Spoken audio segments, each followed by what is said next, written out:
Angela Brooks had already lost almost everything. Her marriage was over, her mother's medical bills were piling up, and tonight she had one last chance to get home before midnight. The final train was seconds away when she noticed an elderly man collapse on the nearly empty platform. Everyone else kept walking. Missing that train would cost her a week's pay and possibly her job. Yet something in the stranger's desperate eyes made her stop. Angela chose compassion over convenience. By sunrise, she would discover the man she saved was a billionaire, and her life would never be the same again. There are people in this world who carry pain so quietly that strangers never notice the weight behind their eyes. Angela Brooks was one of those people. At 42 years old, she moved through each day with the kind of careful steadiness that comes not from confidence, but from practice. The practiced stillness of a woman who had learned, through years of disappointment, that falling apart was a luxury she simply could not afford. She worked as an administrative coordinator at a mid-sized logistics company in the city, a position that had once felt temporary, a stepping stone to something better, but had long since calcified into permanence. The office was beige and fluorescent lit, filled with the low hum of printers and the quieter hum of indifference, and Angela arrived every morning at 7:45, made the coffee no one thanked her for, and sat at her desk, doing the work that kept everything running, while others took the credit.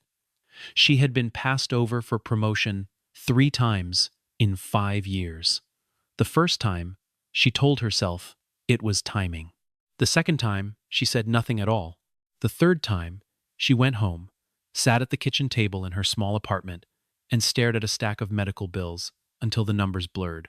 Her mother, Dorothy, was 71 years old and had been living with a weakened heart for the past 4 years. The condition was manageable with medication, with regular checkups, with careful attention, all of which cost money that Angela did not reliably have. Dorothy lived in a care facility 20 minutes from Angela's apartment, a modest place with good nurses and thin walls, and Angela visited every Tuesday and Thursday without fail, bringing small things: a crossword book, a container of soup, a new pair of soft socks, because she understood that love, when resources are limited, must be expressed in specifics. The medical debt had accumulated the way water fills a basement, slowly, then all at once. There were bills from the cardiologist, bills from the pharmacy, bills from the hospital stay. 2 winters ago, when Dorothy's heart had stuttered, and Angela had sat in a waiting room for 6 hours, praying to a God she sometimes doubted. She had taken out a personal loan to cover the worst of it. The loan had interest. The interest had consequences. The consequences had become the architecture of her daily life. Her marriage to David had ended 18 months earlier, after 15 years together. It had not ended in fire or fury, but in the slow, suffocating silence of 2 people who had grown into strangers while sharing a bed. David was not a cruel man. He was simply a man who had stopped trying. At some point Angela could never exactly identify, and when he told her one evening in the kitchen that he thought they should separate, she had felt, beneath the grief, a terrible exhaustion, as though she had been holding her breath for years, and someone had finally given her permission to exhale. The divorce was civil, handled by a mediator, and Angela had walked away with the apartment, a 3-room unit on the 5th floor of a building that had seen better decades, and the debt and the custody arrangement for a life that no longer resembled the one she had imagined. She did not hate David. She had no energy left for hatred. She simply continued, because that was what she knew how to do. Her colleagues at the logistics company were a mixed collection of personalities that ranged from mildly dismissive to openly condescending. There was a group of younger employees who had formed the kind of casual, exclusionary social orbit that exists in offices everywhere, and Angela was not part of it. They did not invite her to lunch. They spoke over her in meetings. One woman named Carrie, who had been promoted over Angela the previous spring, had once made a comment within earshot about Angela's shoes being worn down at the heels, about how some people just couldn't pull themselves together, and Angela had heard it, had absorbed it, had let it settle somewhere deep and quiet inside her, and had said nothing. What was there to say? The world had a particular way of reminding certain people of their smallness, and Angela had long since stopped being surprised by it. What she had never stopped doing, not once, in 42 years, was helping. If a colleague needed someone to cover a shift, Angela covered it. If there was a collection for a sick child or a family in need, Angela gave whatever she could spare. When the elderly woman in the apartment below hers had fallen and couldn't get up, it was Angela who heard the sound, who called for help, who sat on the cold hallway floor and held the woman's hand until the paramedics arrived. She did these things not for recognition, not for reward, but because somewhere in the architecture of her character there was a conviction, stubborn and unshakable, that the world ought to be treated with more gentleness than it usually received. She had never stopped believing that, even when the world offered her very little gentleness in return. The day everything changed began, like most bad days do, not with a single catastrophic event, but with an accumulation of small miseries that build on one another until the weight becomes impossible to ignore. It had been raining since morning, the cold, insistent kind of November rain that gets inside a coat and stays there, and Angela had arrived at work already damp from the walk from the bus stop. Her umbrella had broken 2 weeks earlier, and she hadn't yet managed to replace it, which was the sort of thing that happened when every spare dollar was already spoken for. The office that day had the particular energy of a place where something unpleasant is about to happen, and by mid-morning Angela understood why. The quarterly review was due, a project she had spent 3 weeks preparing, and her supervisor had asked her to stay late to finalize the presentation materials because the woman who was supposed to handle them had called in sick. Angela said yes. She always said yes. She said yes and pushed her chair back in and opened the files and got to work. By the time she was released from the office, it was past 10 o'clock at night. The building had emptied around her, in stages: the early departures at 5, the stragglers by 7, the last few diehards by 9, and Angela had sat alone, under the humming fluorescent lights, finishing a job that was not technically hers, for a presentation that would bear someone else's name, in an office that smelled of stale coffee and old carpet. Her phone had died at 8:45. She had left her charger at home that morning, in the rush of getting out the door before the rain picked up. A dead phone in a city at 10 o'clock at night is a particular kind of loneliness, the kind that cuts off a person from the thin digital thread connecting them to everyone and everything they care about. Angela could not call her mother.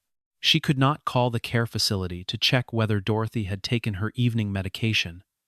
She could not check the train schedule, though she thought she remembered she was almost certain that the last train on her line left the downtown station at 10:32.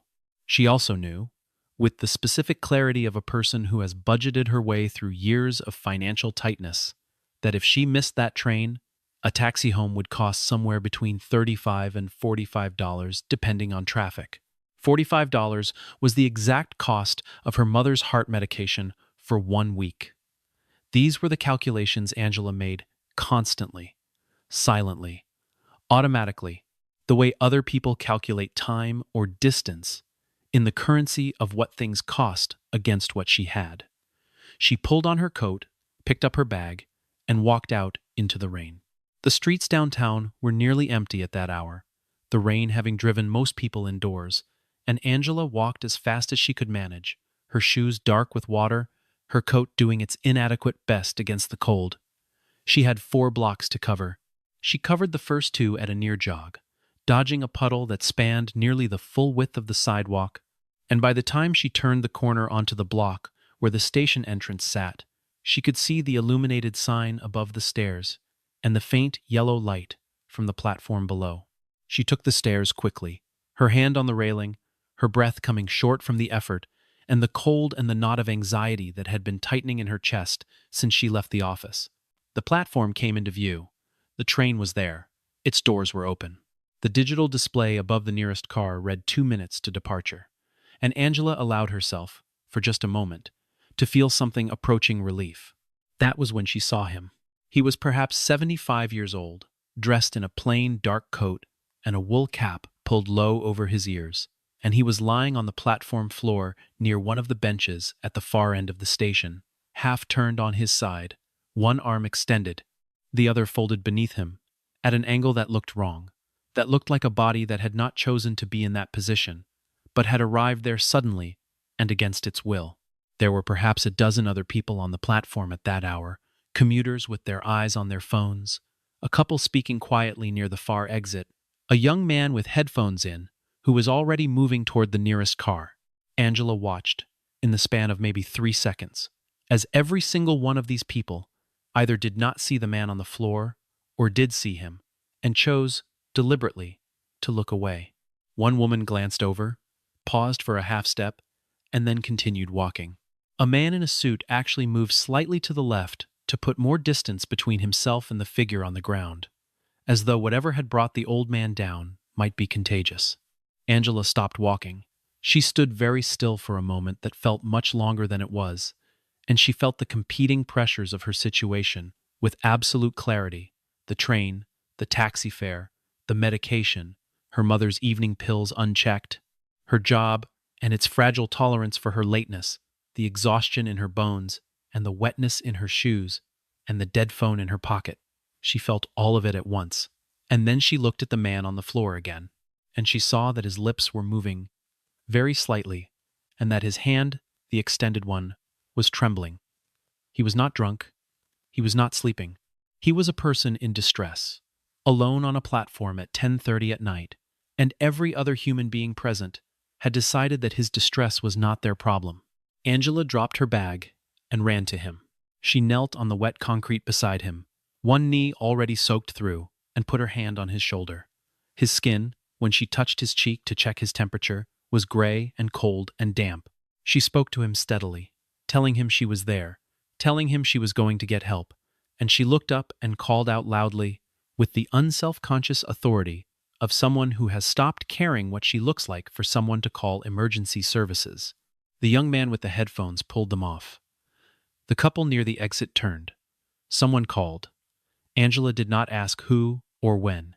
She kept her hand on the old man's shoulder and talked to him in the low, even voice she used with her mother on bad nights, the voice that said, "You are not alone. I am here. I am not leaving." The train doors closed. She did not look up to watch it go. She held her coat over him to keep the rain from the open section of platform where the ventilation let in the cold air. She pressed 2 fingers to his wrist, the way she had seen done 100 times in hospital waiting rooms, feeling for the pulse, finding it irregular, but present. She told him his pulse was fine, even though she wasn't sure that was entirely true, because sometimes what a frightened person needs most is a steady voice telling them what they need to hear to stay calm enough to survive. The station had mostly cleared by the time the ambulance arrived, the other commuters dispersing the way people do when an emergency has been responded to, and there is no longer anything to observe that feels socially acceptable to observe. Angela stayed. She stayed because she had started this, and she did not know how to start something and then walk away. The paramedics were efficient and kind, and asked Angela several questions she answered as clearly as she could. They stabilized the man on a stretcher, spoke in the clipped shorthand of their profession to each other, and asked if she was family or a friend. She said neither. She said she had found him.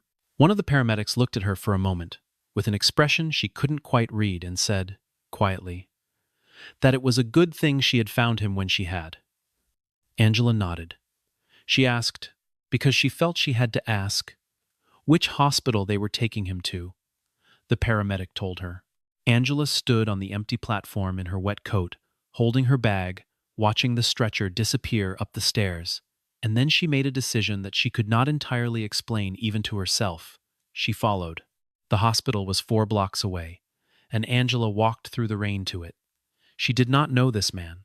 She had no obligation to him beyond the obligation she had already fulfilled. She told herself she would only stay long enough to make sure he was receiving care, and then she would find a way to get home, and she would check on her mother in the morning, and that would be that. She told herself this in the lobby of the hospital, sitting in a plastic chair under fluorescent lights that were, she noticed, exactly the same kind as the ones in her office. And she waited. He was awake within the hour. A nurse came to tell her, which surprised Angela. She had not expected to be updated, had not expected to be treated as though she mattered in this particular chain of events. And the nurse said that the man had been asking for the woman who had stayed with him on the platform. And would Angela like to see him briefly? Angela said she would. She followed the nurse through corridors that smelled of antiseptic and something warmer underneath it, something like institutional cooking and recycled air, and into a room where the old man was lying in a hospital bed, with an oxygen tube in his nose and color, beginning to return to his face. He looked at her with dark, alert eyes and said, in a voice that was still thin but steadying, that he owed her his life. Angela told him she had only done what anyone would have done. The old man smiled, very slightly, in a way that suggested he knew this was not true. He told her his name was Robert Whitmore. He said it simply, without ceremony, the way a person says a name when they expect it to be recognized, and then something shifted in his expression when he realized she did not recognize it, and the shift was so subtle and so complete that Angela would remember it later, would think about it afterward. He would understand in retrospect that it was the moment Robert Whitmore decided something about her. He thanked her again. He asked her name. She told him. She asked if there was anyone she could call for him, and he was quiet for a moment before he said that his family had been notified. She nodded, wished him well, and left the hospital to find a taxi home. Arriving at her apartment after midnight, her coat still damp, her mother's medication unchecked until morning, out $40 and a night's sleep. She did not think she had done anything remarkable. She had simply done what she could. The news cycle, which had largely ignored Angela's existence for her entire life, picked up the story the following morning with the particular enthusiasm it reserves for moments of human drama involving wealth. Robert Whitmore, it emerged, was not simply an elderly man in a wool cap. He was the founder and chairman of Whitmore Capital Group, one of the largest private investment firms in the country, a man whose name appeared regularly in financial publications and on donor walls at hospitals and universities, a man whose net worth was reported in billions, with a casualness that Angela found briefly dizzying when she read it. He had collapsed at the downtown station, the reports said, while traveling alone, a detail that was treated in the coverage as slightly eccentric, even charming, the billionaire who still rode the train. The story of his collapse and rescue was being covered widely, and the coverage kept returning to a single question. Who was the woman? Witnesses from the platform had described her a middle-aged black woman, alone, who had stayed when everyone else had left, who had given up her last train of the night to sit on a wet platform floor with a stranger. The phrase the coverage kept reaching for, with varying degrees of grace, was the mystery woman. Security footage was being reviewed. Her identity would likely emerge. Angela read all of this on her phone during her lunch break, sitting in the break room alone because it was Tuesday, and the group had gone out together without inviting her, eating a sandwich she had packed from home, and she felt something strange and uncomfortable move through her, not pleasure at being sought, not pride in what she had done, but a quiet, slightly panicked wish to remain invisible. She had not done what she did because she wanted recognition. The idea that the story of her choice was now circulating in headlines, that people were debating whether she was remarkable or ordinary, made her feel exposed in a way she didn't know how to name. She finished her sandwich, threw away the bag, and went back to her desk and returned to the quarterly figures that still needed correcting from the previous night. She did not tell anyone at the office what she had seen on the news. She did not think it was her place to say. The envelope arrived at her workplace 3 days later, hand-delivered by a man in a dark suit who asked the receptionist for her by name. Inside was a single card on heavy cream paper with the Whitmore Capital Group letterhead embossed at the top. It said, in a few precise lines, that Mr. Robert Whitmore would like to express his personal gratitude to Miss Angela Brooks, and would be honored if she would visit the firm's offices at her earliest convenience. A phone number was provided. Angela read the card twice, turned it over as though the back might provide additional context, and then placed it in her desk drawer and spent the next 2 days telling herself it was probably a formality, something that wealthy people's assistants handled, a thank you protocol that would involve a handshake and a fruit basket and nothing more. On the third day, she called the number. The offices of Whitmore Capital Group occupied 4 floors of a glass tower in the financial district, And when Angela arrived on a Thursday morning, dressed in the best professional clothes, she owned a charcoal blazer that was slightly too warm for the season, but made her feel substantial. She was met in the lobby by an assistant who greeted her by name and escorted her to an elevator that opened directly into a reception area of such quiet, deliberate elegance that Angela had to work consciously to keep her expression neutral. There was art on the walls that she suspected cost more than her annual salary. There were flowers that had been arranged with the kind of studied effortlessness that only becomes possible when significant money is involved. There was a view of the city through floor-to-ceiling glass that seemed almost too large to be real. Robert Whitmore was waiting for her in a conference room that had been set with 2 chairs and a small table bearing coffee and a plate of pastries. He stood when she entered. He was dressed more formally than he had been on the platform, a dark suit, a tie, silver cufflinks.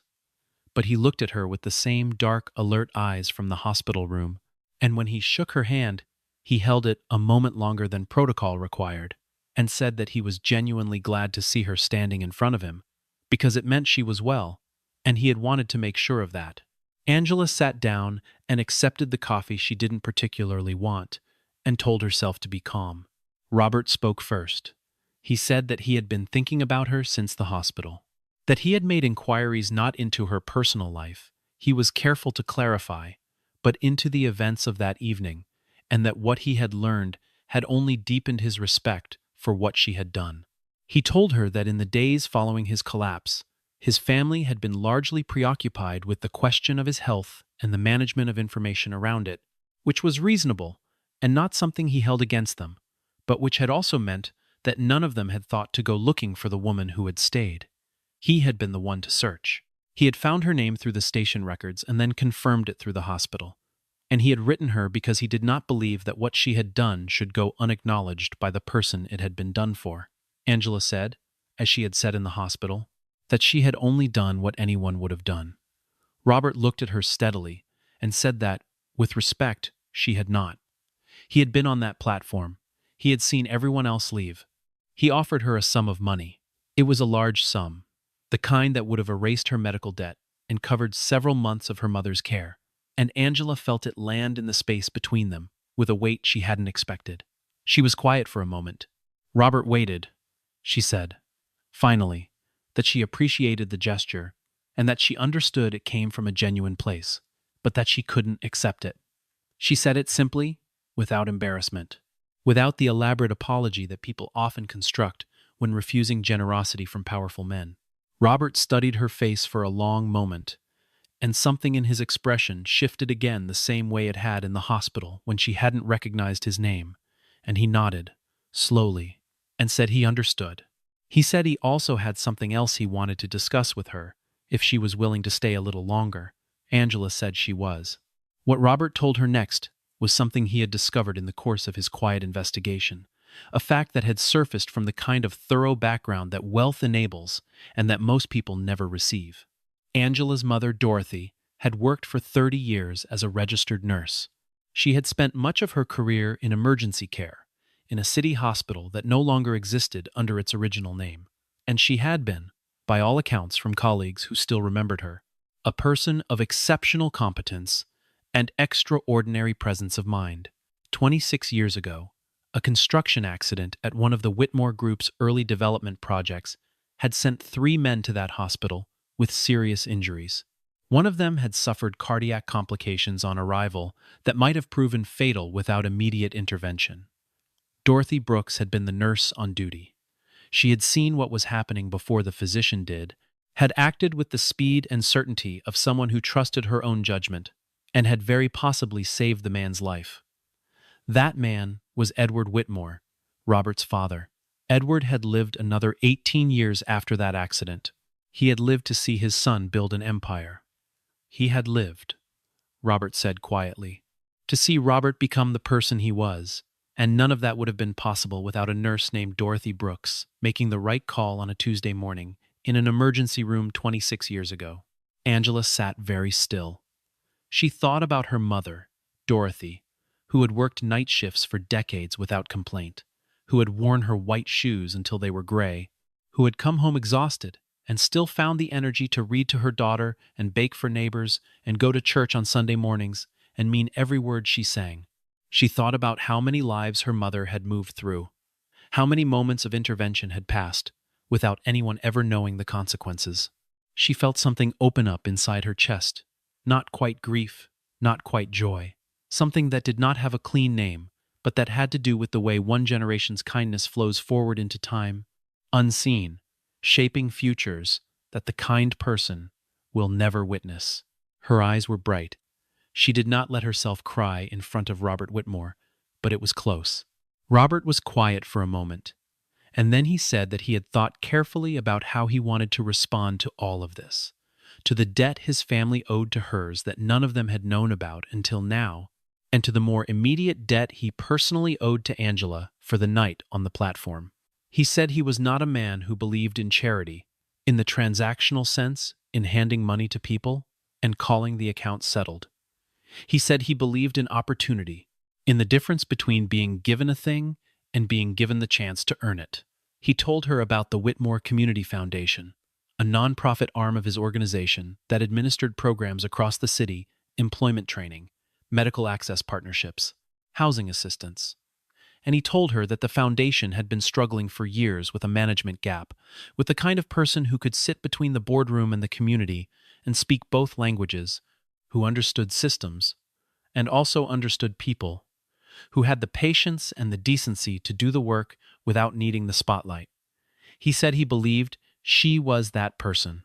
He said he was offering her a position, a real position, with a real salary and real responsibility, and that the offer came because of who she was, not because of what she had done, or not only because of that. He corrected himself, because honesty seemed important in this particular conversation. Angela asked him why he thought she was capable of running a program she had never run before. He said because she had demonstrated the two things he found impossible to train in people: judgment and nerve. She had shown judgment on the platform, the ability to assess a situation quickly and decide what mattered. She had shown nerve in this room by refusing his money without hedging or apologizing, by sitting across from him as an equal in a building designed to make people feel small. He said she could learn the rest. Angela was quiet for a long time. She looked out through the window at the city below, at the grid of streets where her mother had once walked to work in white shoes, where she herself walked every morning with wet shoulders and worn heels, and the weight of everything she owed. She said yes. The transition was not instant, and it was not easy. Angela spent her first 3 months at the foundation learning systems she had never encountered, navigating relationships with board members who were not sure what to make of her, understanding the particular mechanics of how institutional goodwill becomes actual help in actual communities. The work was different from anything she had done before in every respect, except one. It still required showing up, paying attention, and caring about the outcome even when no one was checking. That part she already knew how to do. She was not perfect at the rest of it. She made mistakes, misread some situations, trusted some people she shouldn't have, and was too cautious with some she should have trusted sooner. There was a period in the second month when she sat at her new desk in the foundation's offices, a desk with a window, the first desk she had ever had with a window, and wondered whether she had been foolish to say yes, whether Robert's faith in her was built on the drama of a single night rather than an accurate assessment of what she was capable of sustaining across months and years of ordinary, unglamorous work. She kept going anyway. She had always kept going. She reached out to community organizations that the foundation had listed as partners, but had not substantively engaged in years, sitting across from directors and coordinators in church halls and community centers and asking, without the defensive polish of institutional language, what people actually needed and what had actually failed to reach them. She listened carefully. She took notes by hand. She went back to the office and translated what she heard into language that boards and budgets could act on. And then she followed up phone calls, emails, showing up in person. When showing up in person mattered until things moved.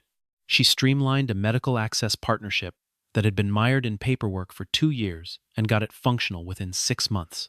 She identified a housing assistance program that was losing eligible applicants at the application stage due to a form so complicated that people were giving up before completing it, and she redesigned the intake process herself, working evenings for 3 weeks until the completion rate improved measurably.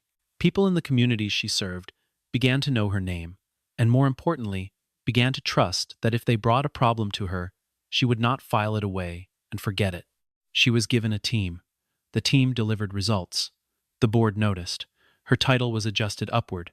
Her salary followed. Dorothy's care improved substantially.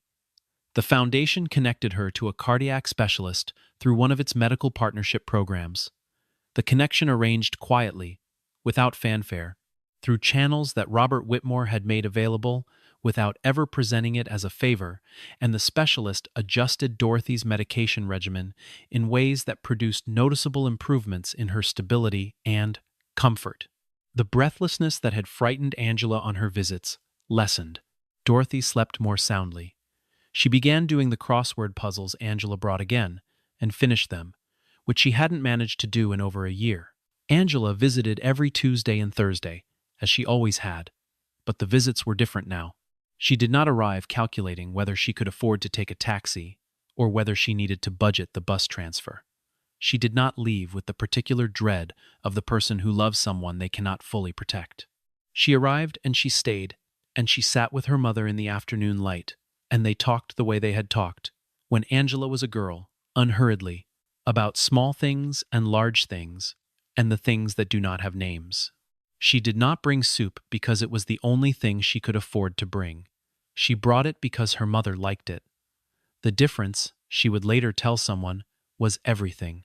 It was the difference between an act of love performed under duress and an act of love performed freely, and she had not understood, until she felt the second one, how much of the first had cost her, without her knowing it. Back at the old logistics office, the news of Angela's departure and subsequent trajectory spread in the way that office news always does, quickly, selectively, and with a certain amount of revision, depending on who was doing the telling.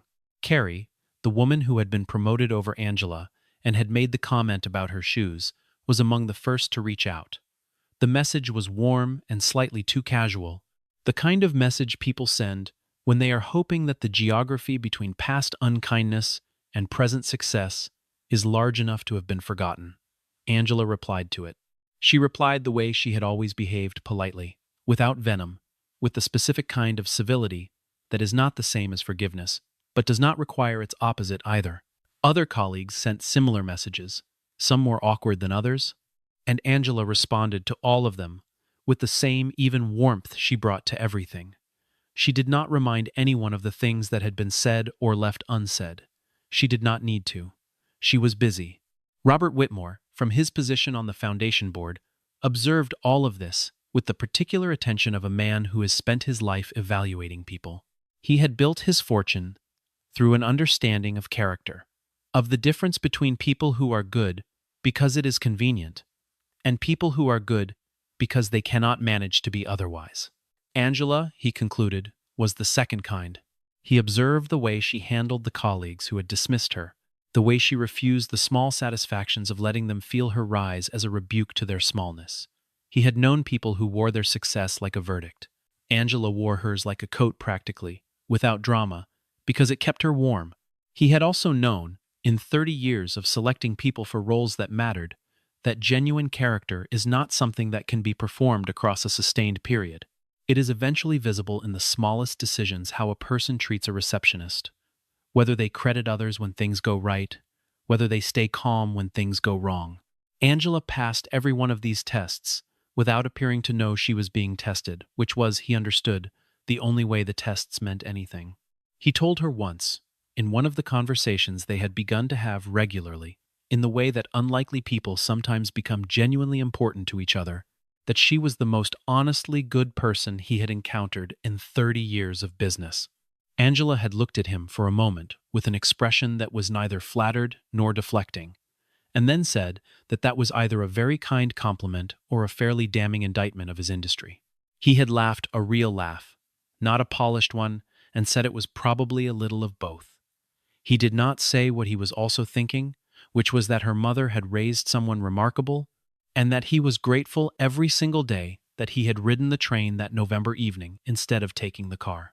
1 year and 3 months after the night on the platform, the Whitmore Community Foundation held its annual gala, an event that drew the city's philanthropic and business community to a hotel ballroom that had been dressed for the occasion in warm light and considerable expense. It was the kind of event Angela had never attended before, as anything other than a caterer or administrative support staff, and she moved through the days leading up to it with a quiet awareness of how completely the coordinates of her life had shifted. Not just the address, not just the salary, not just the desk with the window, but the way people looked at her when she walked into a room, the way her own reflection had begun to look back at her, with something steadier than what she had seen there before. She had been asked by the Foundation's communications director and subsequently confirmed by Robert himself to give the keynote address. She had said yes in the moment, and then gone home that evening and sat at her kitchen table, the same table where she had once stared at medical bills, until the numbers blurred, and felt the strange weight of being asked to speak about your own life to a room full of people who will judge whether your story is worth their time.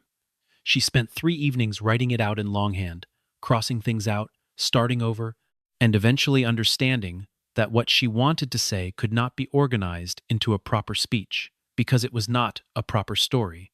It was a life, with all the irregularity that implies, and the only honest way to tell it was to let it be irregular. She threw away the careful draft and decided to speak from what she knew. The ballroom held perhaps 300 people when Angela walked to the podium.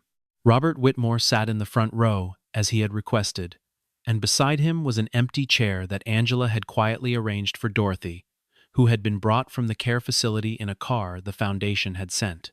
Getting Dorothy there had required a minor logistical effort that Angela had organized on her own, without telling anyone at the Foundation, because she had not wanted it to be a production. She had simply arranged a car and a wheelchair attendant and a reserved seat at the end of the front row with enough space to be comfortable. And when Dorothy had arrived and seen the room, the light, the flowers, the hundreds of people who had come together under her daughter's name, she had taken Angela's hand and held it for a long moment without speaking. Dorothy sat wrapped in a soft blue shawl that Angela had given her for her last birthday, and she was watching her daughter with an expression that Angela could see even from the podium, pride so complete it had become a kind of stillness. A person who has waited a long time for a moment and has arrived at it and does not need to move. Angela did not speak from notes when she got to the podium. She stood for a moment, looked out at the room, and then she told the story of a night in November, a rainy platform, a dead phone, and a $40 calculation about taxi fare and medication. She told it simply, without inflation, without the performed emotion that public storytelling sometimes requires. She described the moment she had stood on the platform and felt the competing claims of her own urgent need and a stranger's greater one. She said she had not felt noble in that moment. She had felt tired and cold and aware of exactly what it was going to cost her to stop.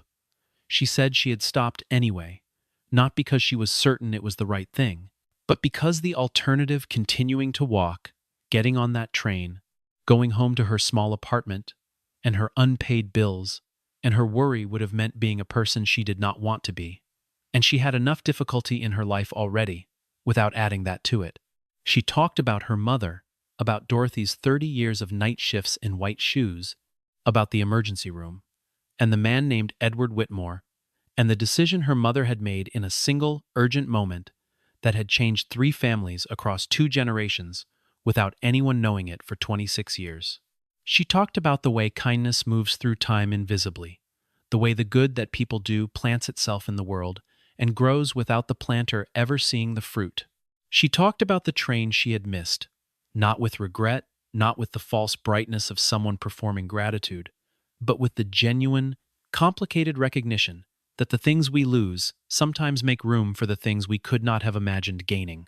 She said that she had spent many years believing that the world was essentially indifferent to the efforts of people like her, people who tried and were passed over, who gave and were depleted, who carried weight that was not always acknowledged.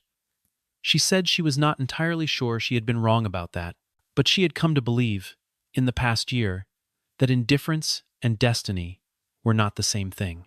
That sometimes the universe is not paying attention, and sometimes it is paying very close attention indeed, and that the only reliable way to be ready for the second kind of moment is to have behaved well during all the first kind. She paused then, and looked at Robert in the front row, and said that she had a great deal to thank him for the opportunity, the trust, the patience with her learning curve, the careful generosity that had known the difference between giving her things and giving her chances. She said she wanted to be clear, in a room full of people with resources and influence, that the most powerful thing he had done for her was not the position or the salary or the medical access that had changed her mother's quality of life, significant as all of those things were. The most powerful thing he had done was see her. Not the woman on the platform who had done something useful in a moment of crisis, not the story the news coverage had turned her into. Her, the person at the desk in the beige office, the person who showed up on time and stayed late and cared about doing the work correctly, even when correctness was not recognized. He had looked for that person and found her and said, "I believe you can do more than this." She said that being seen that way, after years of the opposite, was a gift she did not have adequate words for. And then she looked at her mother, wrapped in the blue shawl, who was smiling with her eyes full, and she said that she had a great deal more to thank Dorothy for. For every night shift, every decision made quickly in an emergency room, every small lesson in the grammar of decency. She said that her mother had taught her, without ever making a speech about it, that kindness is not a transaction and not a performance. It is a practice. It is what you do on the hard nights when no one is watching and there is nothing in it for you. Robert rose from his chair when she finished. The room rose with him. The applause was the kind that does not stop quickly, the kind that comes from people who have been reminded of something they needed to be reminded of, and it filled the hotel ballroom and washed over the podium and reached Dorothy in her blue shawl in the front row. Dorothy reached up and pressed her fingers to her lips and then extended them toward her daughter in a gesture that was private enough to be small and public enough to be everything. Angela stood at the podium and let herself receive it not with performance, not with false modesty, but with the simple, open grace of a woman who had spent a long time giving and had finally, on a winter evening in a room full of strangers, allowed herself to be given to in return. The night she had stood on that platform, Angela Brooks had been a woman with wet shoes and a dead phone and a $40 problem, and the kind of exhaustion that settles into the bones of people who have been trying very hard for a very long time. She had looked at a stranger on the floor and made a choice that no one could have forced her to make, that no calculation could have justified, that only her own character could account for. She had missed a train. The train had taken her nowhere. The choice had taken her here to this room, to this work, to a version of her life that had not been visible from where she stood that night, that could not have been seen from the platform, that existed only on the other side of the decision to stop. She had not known any of that was waiting. She had not needed to know. She had only needed to be the person she already was. That, perhaps, was the thing worth saying above all the others. Not that good deeds are reliably rewarded, they are not. And Angela knew this better than most. Not that the world is secretly fair, she had never believed that, and would not pretend to now, but that the person you choose to be on the nights when it costs you something is the same person who will stand wherever you eventually stand. The woman on that platform, cold and tired and without a working phone, had not been performing goodness for an audience. She had simply been herself. And that self, built over 42 years of quiet effort and unrecognized kindness, had turned out to be the most valuable thing she possessed. Kindness is never wasted. Sometimes the train you miss becomes the journey that changes your life forever. And sometimes, sitting in the front row of a room full of people who are finally paying attention, a woman in a blue shawl smiles through her tears at the daughter she raised, and in that smile is every night shift, every hard year, every unnoticed act of grace that a life spent doing good had been quietly building toward. The debt between people who do right by each other does not always come due in expected ways or in expected lifetimes, but it comes due. Angela Brooks, standing at that podium in the warm light, knew this with the full weight of her 43 years. She had always been good. The world had simply needed a little time to catch up.